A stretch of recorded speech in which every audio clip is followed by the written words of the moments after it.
Hi guys, Mike here from the Voices of the Vic podcast.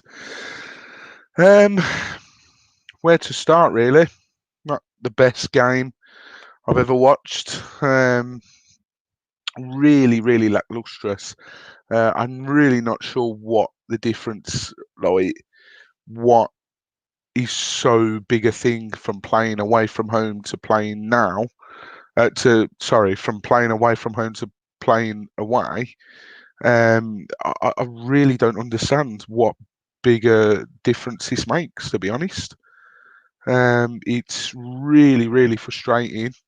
Um, it's just so frustrating that we just cannot seem to get any sort of rhythm whilst playing away from home, and it's been really boring to watch. And like tonight, I just thought like we just didn't show any sort of attacking threat whatsoever, and I just want to know what it is that is such, why is it that hard to replicate the performances that we're having at home?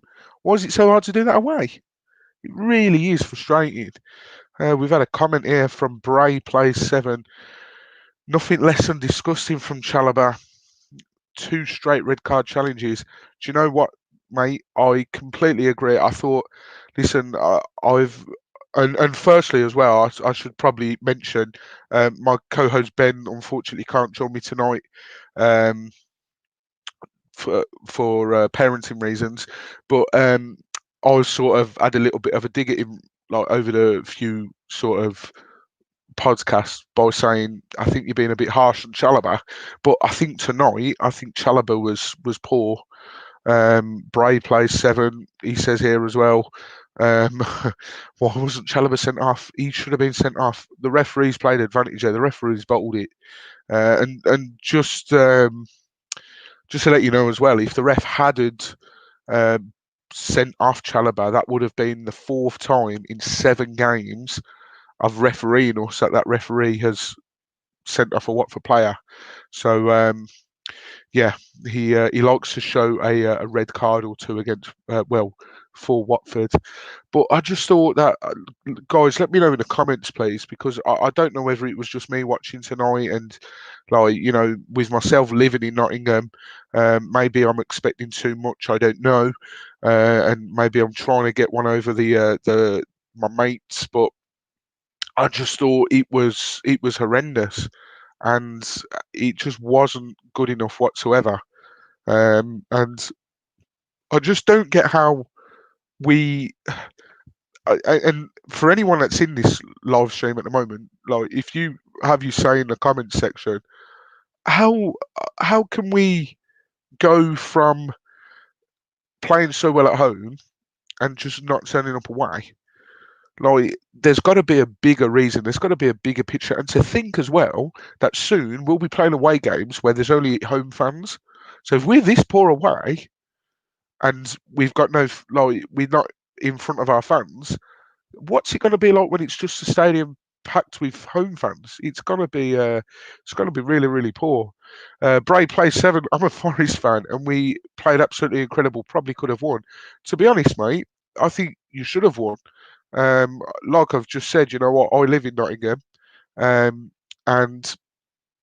I have got many friends that are Nottingham Forest fans, and my mum's partner's a Nottingham Forest fan who I watched the game with tonight, and he said at half time that's probably the best 45 minutes he's seen Forest play. So yeah. Peter Hambridge, Pete, how you doing? Nice to see you in here again. Real lack of tempo, absolutely, mate. It's just frustrating. I'm really not sure what else to say, to be honest, because it is so frustrating to see this sort of thing. Sort of, I won't say week in week out because we don't play away week in week out, but every time we play away, for whatever reason, we just cannot seem to get it clicking. We've come into this game off the back of probably our best performance this season, and probably the only time that I've seen us actually deserve to actually like come away with the 3 points, because there's been many a games this season. Stoke, I thought we didn't really deserve it, but we got the win, so who cares? Derby, we weren't great, we got the win, who cares? And Coventry, we weren't great, but we got the win again. So to come in off the back of the Preston game, and Ben Foster alluded to it as well in the pre-match interview with Hive Live.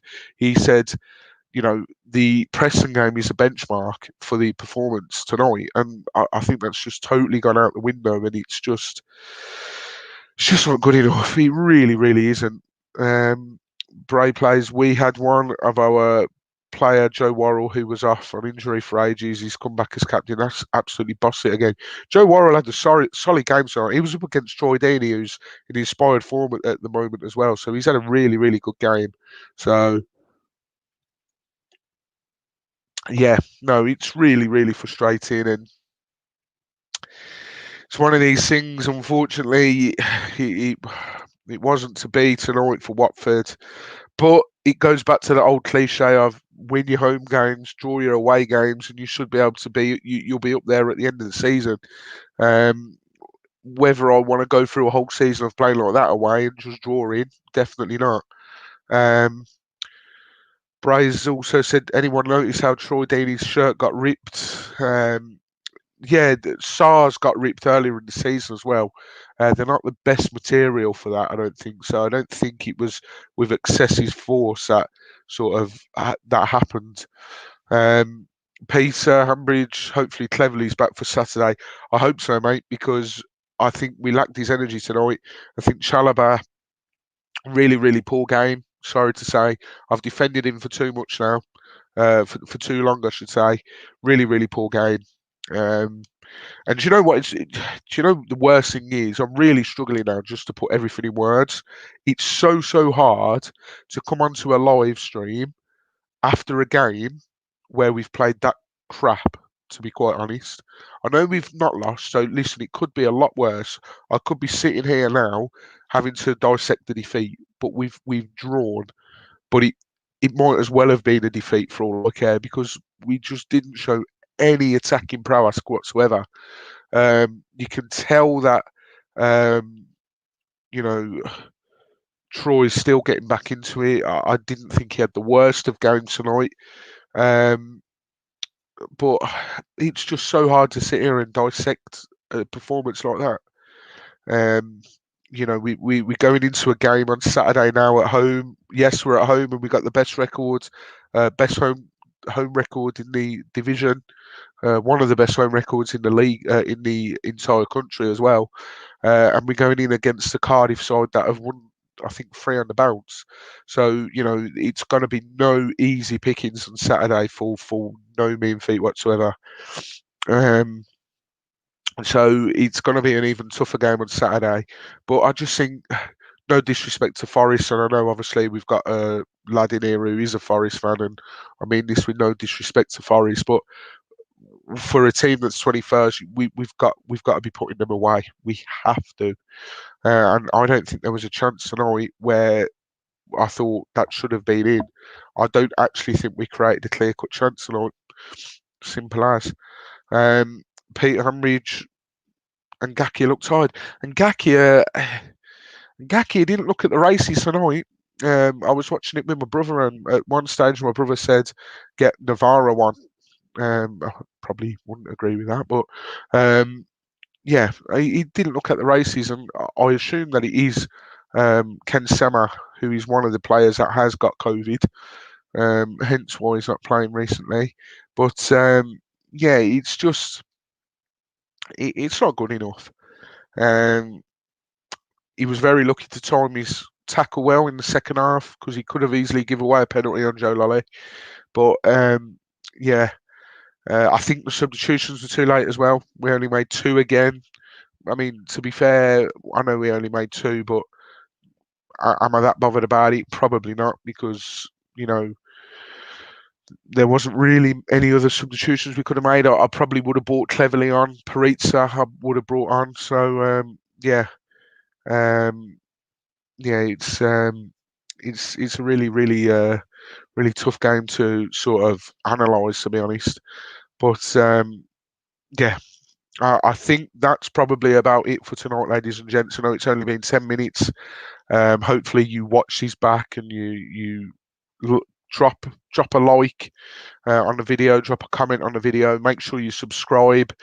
Tell your mates to subscribe. Tell their mates to subscribe. Tell your mates to like it. Tell their mates to like it. Um, Give us a follow on all social media. We're on Facebook, Twitter, Instagram, and TikTok. Facebook is The Voices of the Vic.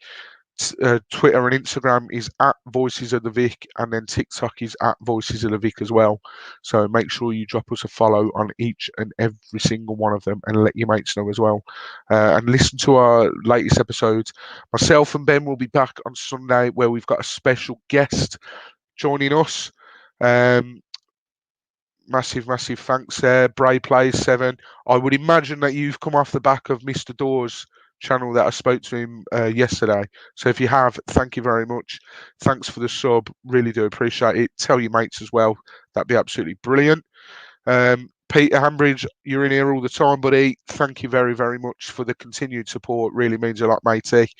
But yeah, me and Ben will be back on Sunday. The podcast will be released. Like I say, we've got a special guest. I'm not gonna say um, who it is yet. We'll let you know on the Saturday probably. Depends how Saturday goes against Cardiff. If we're in a good mood, we'll let you know early. If not, we'll let you know on Sunday when it's out. But yeah, me and Ben will be joined by a special guest. It'll be out around Sunday afternoon, I would imagine, if not late afternoon.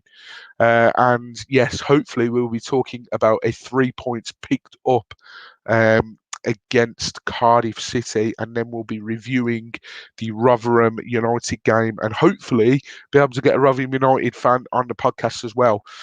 Bray Plays 7, it's not a player.